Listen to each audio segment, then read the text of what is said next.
I'm Jesse Sowell. I'm a grad student at MIT, and my primary research is on internet governance, but mostly studying the bottom-up communities, namely folks like you.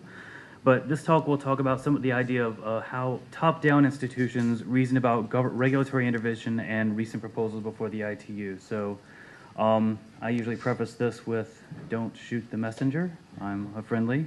This is a public service announcement by your friendly neighborhood policy wonk. So the first takeaways are that the ITRs are being renegotiated soon, namely in December of 2012. The ITRs regulate traditional interconnection costs, namely between big telcos. But under the current ITRs, the internet is exempt, so you don't get to feel all the pain of the accounting rate system and all that kind of good stuff.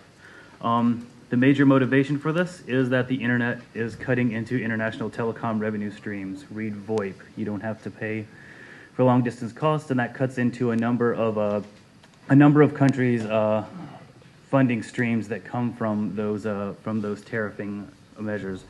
Some of the proposals that are state responses, and this is a very important distinction, is that these are state responses, not necessarily, at least on paper and as per the rhetoric of the ITU. These are not the positions of the ITU. These are the positions of states that participate in the ITU as a governance arrangement.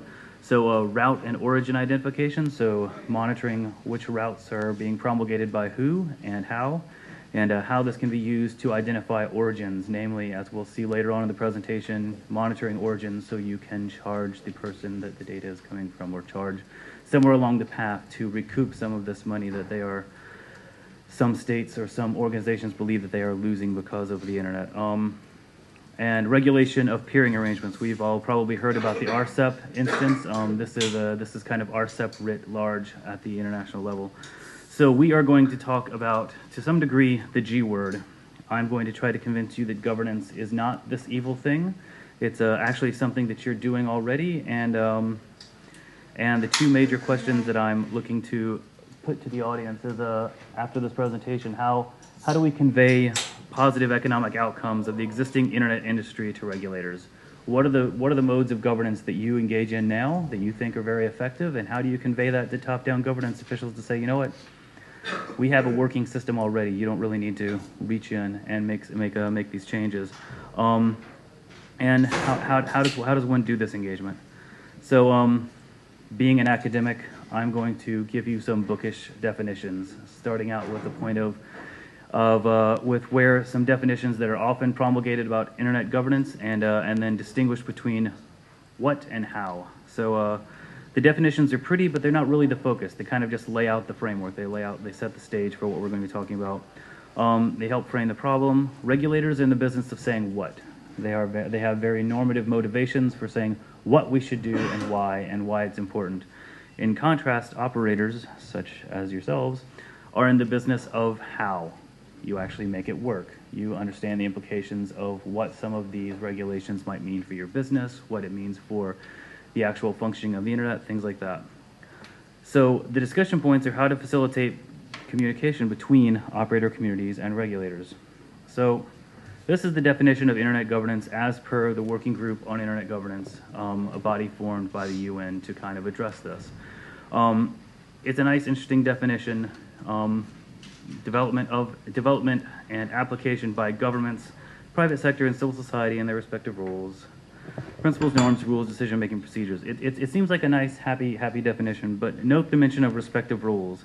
The governments retain a privileged role here. This is not surprising, being a UN body. But it also doesn't really mention who is doing the development application. It's a very interesting definition of what they want. Again, regulators are about what should happen rather than how it happens. What's the critical path from what they want to actually implementing it in a sane manner that does not necessarily disrupt the industry too much. They're also this definition also comes from a standard definition of regime theory, which I can go on and on about, but will not bore you. The basic premise here is what, and we'll talk about this a little bit more, is who contributes to legitimacy and authority. We'll see a lot of contenders in the next few slides for who actually has the authority to manage the internet. And finally, this notion of shaping the evolution of the internet. How does one expect to shape this global infrastructure? What mechanisms are effective? What evidence do they have they are effective? to me, this implies from this kind of definition that they have this idea that it's this deterministic process, and we just set these rules, then it'll work out that way. And as most of the folks in this audience know, that the internet evolved in a very ad hoc manner, and it kind of responded to operational needs rather than this kind of deterministic plan of action. So, again, this broad definition tells us what, but not necessarily how. So I'm going to offer a different definition that comes from Williamson.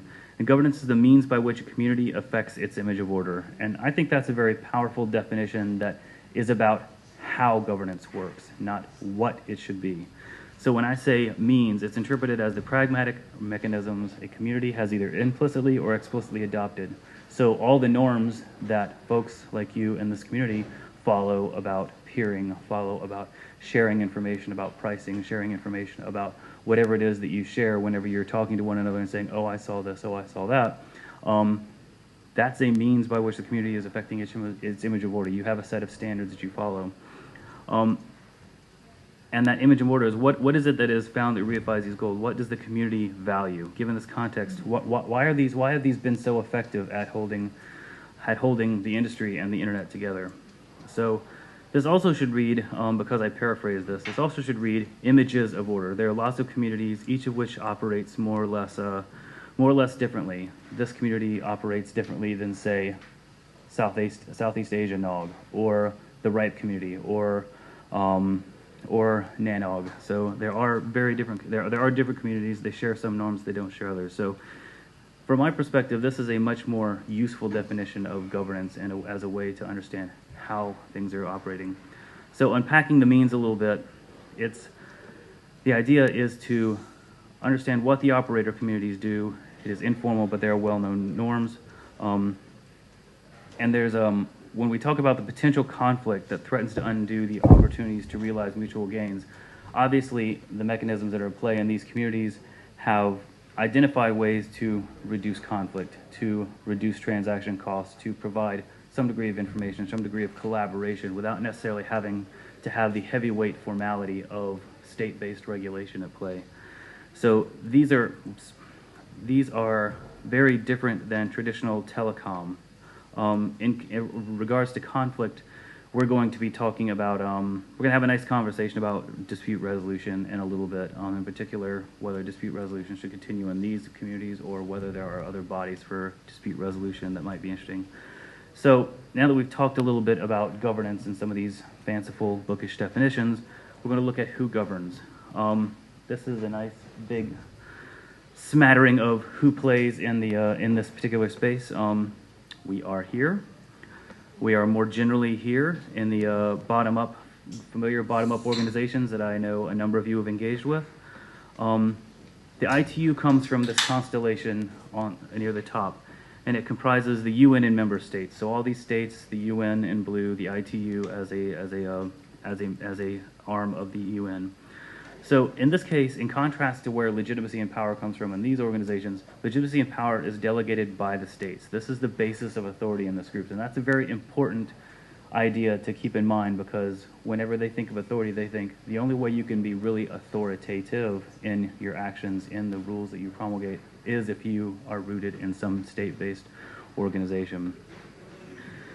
So question is, why do the folks in the UN and the ITU feel internet regulation is necessary? Why do they think that there's need for this regulatory intervention? So the World Summit on Information, on the Information Society around has some principles that kind of started the origin. So the Millennium Development Goals that were discussed in the UN talked about a lot of really, these are really important issues, and they're really valuable, like peace and security and disarmament, and we can really argue with that. Development, poverty eradication, protecting common environment, protecting the vulnerable. All these things are very nice, nice things to want to do, and it is certainly the remit of states. But there's also a lot of policy jargon. For instance, capacity building translates to training and outreach that you see a number of the RIRs and some of the NOGs engaging in. So when we unpack these, we see that a lot of this is driven by. A lot of this was seen to say, hey, this internet thing is really starting to take off, and it looks like a great communication medium to facilitate a number of these goals. And thus, if it's going to be a tool that we use, we probably want to have some degree of control over it. We want to have some degree of believing that there are some guarantees that this internet is not going to fall apart. So in each of these cases, we see ICT infrastructure facilitates economic development and better quality of life. And ICT leads to e-government, more efficient. But in many of these cases, you'll see, as I pointed out earlier, that a lot of the regulation is dealing with how the internet has interfered with state-based, with some of those funds that come from the original telecommunications agreements, and they all revolve around economic development. So another element is that strengthening the United Nations, ITU gets more authority, ITU remains relevant. As the internet emerged as the primary communications medium and continues to emerge as that, the ITU, which originated as being the coordinator for telecommunications services, is increasingly not relevant. And that's not to mean to be a dig on the ITU. It simply means that they either need to refactor themselves to be more relevant or learn to play with the other actors in the room. So these are essentially the WSIS principles. Multi-stakeholder, development of ICT foundation, access to information and knowledge, capacity building. We see that the bottom-up community is already doing a lot of this. How can this information be conveyed to actors attempting to develop new processes? So capacity building, we see local content. This is a lot of stuff to do with how content is shared across the internet, where it comes from, how people are being charged for how it's delivered, things like that.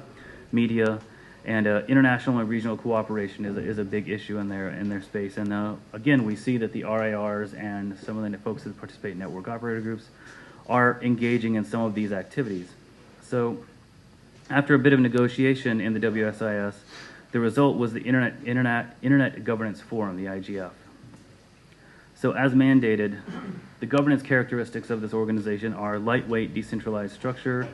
They have the ideals of being transparent, democratic, multilateral. Mandate is to discuss policy issues, foster discourse, exchange information, all these things that you can see on the slide. And a lot of this is also done by the bottom-up community. The difference here is the IGF is policy wonk friendly. It's a place where policymakers from state governments can go and share information, share ideas. There's a number of folks from the bottom-up community that participate, that engage in educational efforts. So if we have so much in common, what's the big deal? Why is there any element of contention if all of these nominal goals are so similar? Some states want more than a talking forum, thus re-enter the ITU. The ITU was originally the International Telegraph Union. It was created in 1865, so it's a old institution. It's technically the oldest international governance organization. Primary telecom standards and coordination until the 1990s. Broken up into 3 organizational units: ITR, ITUR, which allocates radio spectrum and satellite orbits. T is technical standards and telecom interconnection, and D is the most recent telecom access and operations for developing regions. That last point D is very important because, in contrast to a lot of the more developed states that already have a developed internet infrastructure, those that are developing, when they think of, I need to upgrade my communications infrastructure, I want to learn more about this internet, rather than going to, say, RIPE or going to ARIN or going to whatever their regional registry is or going to one of the NOGs, they go to the ITU, which is some would say is problematic based on the way they choose to set up infrastructure in a very state-oriented, state-controlled way. So what is it that makes it different? Member states are the ultimate decision makers. State-appointed delegations that have technical members, but voting is done ultimately by the state representative.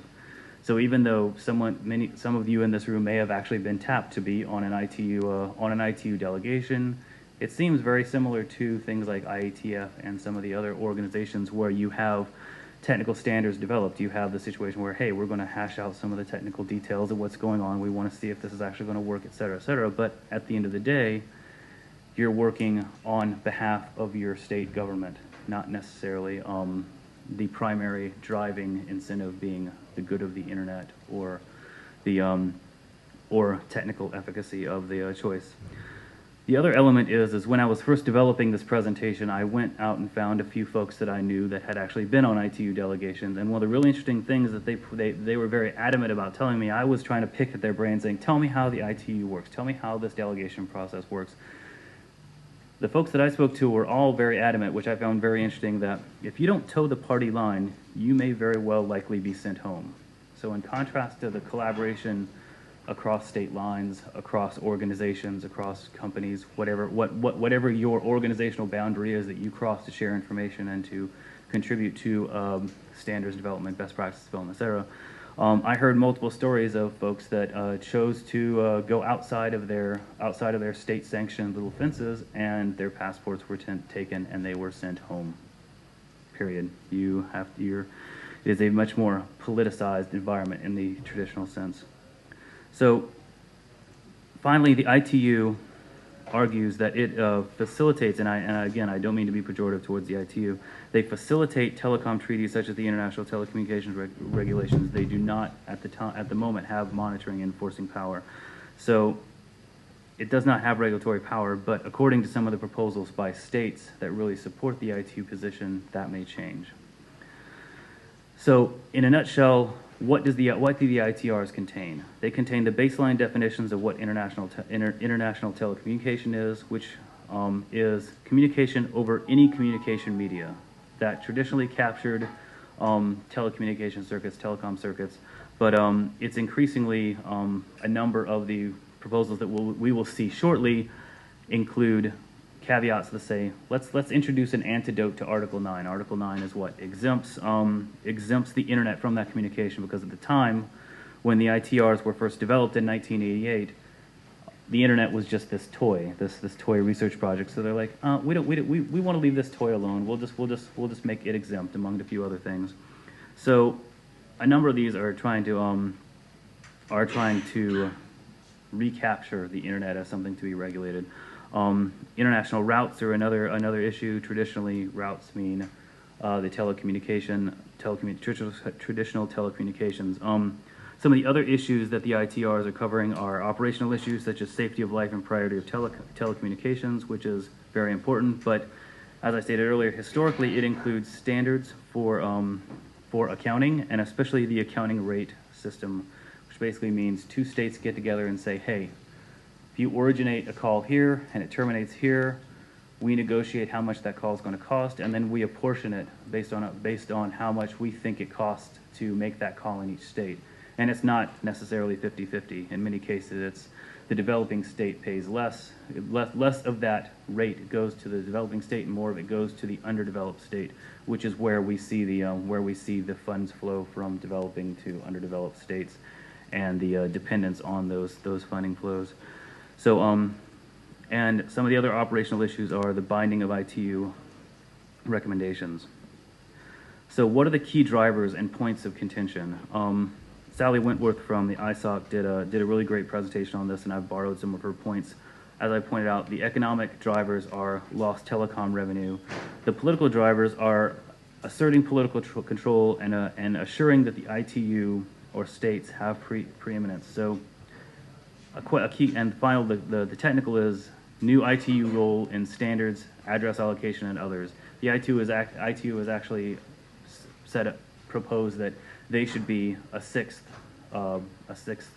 regional or sixth internet registry, in the sense that they get a block of IPv6 addresses the same size as what's initially delegated to a traditional RIR, so they can delegate those in what they perceive to be a fair way, namely just allocating large blocks of that space to states to do with as they will. So that's a great instance of how their notion of how things like address space should be managed differs from, say, what we're familiar with now. So as an example of interpretation of bottom-up, this is a great example from the academic literature, but it gives you an instance of how the bottom-up organizations are seen. From the bottom up, there's a wide range of forums, which is troubling to them because it's many different places they have to go rather than going to the singular ITU. Coordinating their activities through private forums. The key element here is what I just covered up. Opportunities for the less powerful. What is often missing is opportunities for less powerful to be engaged in discussion of global governance issues, to participate in decision-making processes, and to understand the consequences of these decisions. this is, in my opinion, having spent about a year chasing folks around the world, chasing these various forums, that doesn't seem to necessarily be the case, but that is the perception by some of the more top-down oriented governance folks. So the ITU has a complementary perspective. Some quotes from the ITU secretary: we need updated ITRs because without them we risk the collapse of the ICT networks which underpin all communication technologies, including the internet. I hope you guys were aware that the internet's about to collapse. I mean, it might be salient to some of your work. Thinking of recent regulatory failures in finance and banking, Toure has looking for a framework that will avoid any catastrophe. So again, this is I'm just telling you it's going to collapse. So enter the new proposals for the ITRs coming in December 2012. And so while I joke around about the collapse and joke around about this perception, this is actually telling of how some of the more formalistic governance models think about, or folks that promulgate these models think about governance. Rather than a community creating an image of order, creating their version of what is orderly, what it means to have things work properly. Governments and IGOs, they're looking for stronger guarantees. They're looking for some kind of regulatory regime, regulatory arrangement that will make them feel like they have a guarantee that this collapse isn't going to happen, that there are safeguards in place. So it's an interesting distinction. So these are some of the ITR proposals. These are some of the ones that I think are especially salient to you. Dispute settlement for things like the Comcast level 3 dispute, things like that.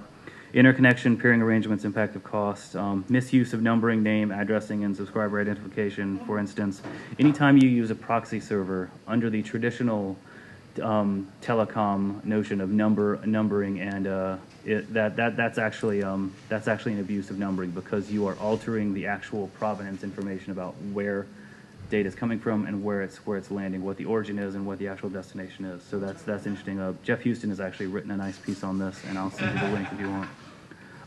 Thank you, James. Giggle away.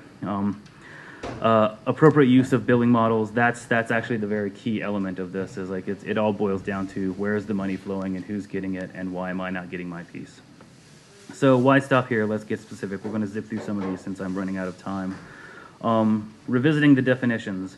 So this captures not only level 2, 3, 4, but also level 7+. Essentially anything that a regulator thinks looks like a connection, session, or circuit, whatever form of, whatever variant of that might have an identity and origin behind it.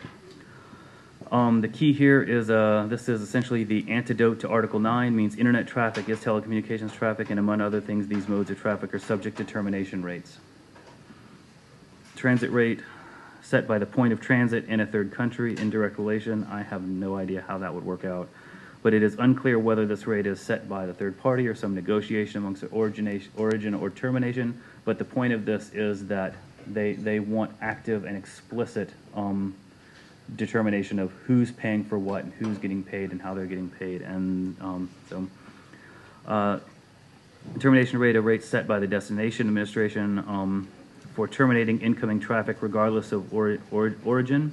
This is typical of the accounting rate system, giving the redefinition include process. This is also considering an HTTP session something akin to a circuit that can be charged. So instead of looking at the routes, some of the proposals are actually looking at any HTTP session that comes from one place and terminates another. That is something that they want to pin a label to and say, I can charge you for this. I can charge you for delivering whatever it is you're delivering into that state. So the dispute resolution, member states shall ensure that blah, blah, blah, will have access to alternative dispute resolution mechanisms.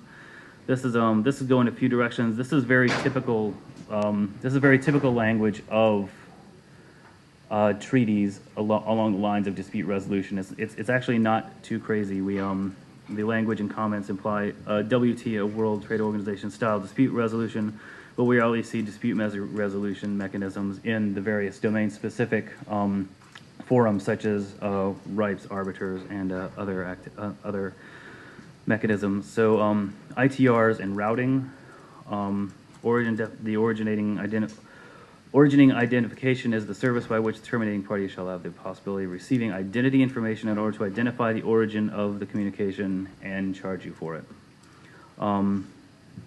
Sovereign, this is a operating agency, shall have the right to know which international routes are used for carrying traffic, which means for those of you who have peering arrangements that are private or you don't necessarily want to share, this is where states reach in and say, yeah, this is critical infrastructure. We want to know what this is. And we want to be able to ensure, again, they're looking for these guarantees that this infrastructure is working as they believe it should. Imagine the implications for bookkeeping, and not to mention the implications for political speech and activism. Imagine some of your more authoritative states having this origin information at their fingertips. So misuse and authority, treaty recommendations as by transposing them into international law. So this goes back to the misuse and misappropriation of numbering resources, preventing the greater extent practical, implementing relevant ITU resolutions. So this is an example of transposing some of these technical standards created by the ITU into national law. Sure,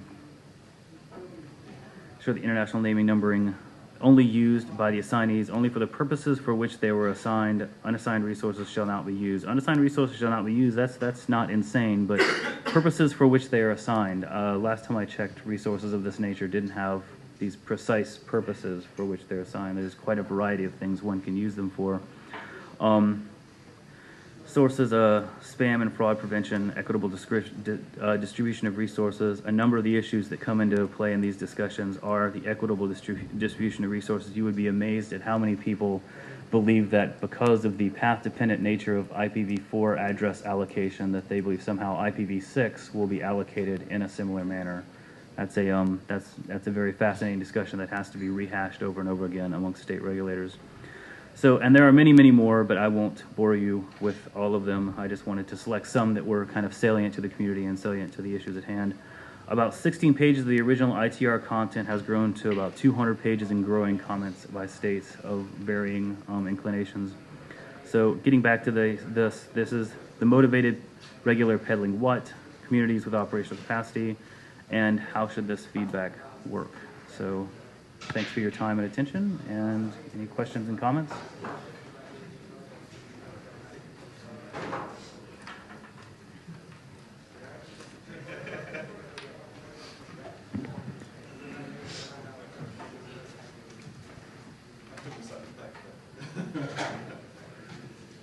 I never quite understand this whole business of charging. I mean, I can understand it with telephone calls. It's fairly obvious you make a phone call and you pay for it.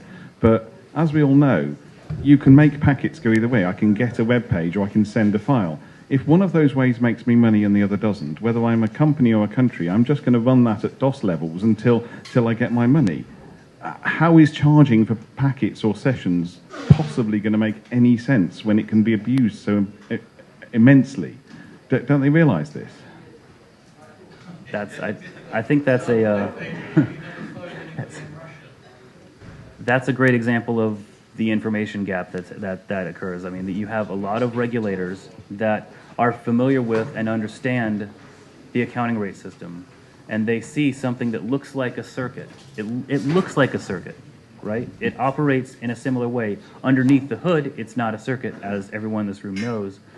But the point is that how do you convey that to a regulator? How do you get that information to them in a way that you can help them understand you are getting your money to a certain extent? It's just not in the same manner that that your economy is accustomed to, and you're no longer, and it's not reasonable to apply that accounting rate system to these mechanisms. So it's kind of what your question essentially boils down to, this big information asymmetry between folks that know how the internet works and regulators who are familiar with a regulatory tool, and they want to use that as a golden hammer until someone bashes them on the head with another hammer that says that just won't work.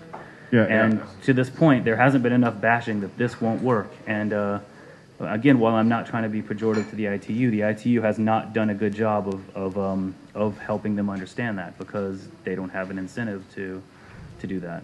Yeah, I mean, I perhaps put this, a bit strongly with the word abuse, but just incentivizing a business model to make something work in one way. It doesn't have to be abuse.